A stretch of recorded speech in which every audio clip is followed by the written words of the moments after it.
Shakespeare cussed all the time, but he did it in that fancy Renfair language, so nobody knew he was cussing. And like, to be or not to be, fucked if I know.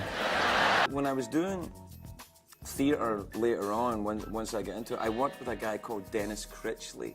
And Dennis Critchley was an old vaudeville guy, and he was a very old man. When I started working with him, I was young. And he was a Cockney. He had worked in World War II, while during the Blitz they were dropping bombs on these theatres in London, and he'd be out there kind of, all right, and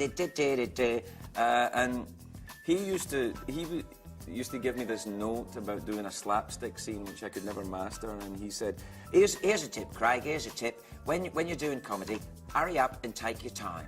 Hurry up and take your time. I said, what does that mean, Dennis? And he went, well, take as long as it takes, and then that's it.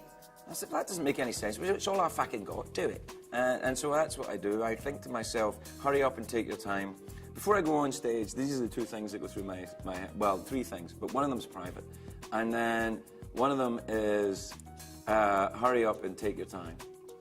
And another thing is when a long conversation. I worked for a while with Mick Jagger, and who is something of a performer. I don't know if you're familiar with his work, but he's extremely talented at live work. And he always said that no one ever paid money to see someone who is shy. You know, you go out there, you be fucking confident. No one cares about you being shy. Don't be fucking shy. And he's right. I don't think anyone wants to see anyone shy, unless you're someone going to see a musician who's playing sensitive ballads. But I don't do that, and neither does Mick Jagger. We were sitting in science class and we were waiting for Mr. Weir to come in, and then he came in and we knew there was something wrong when he came in because he was like. You know, the curse of doing what I do is starting and stopping.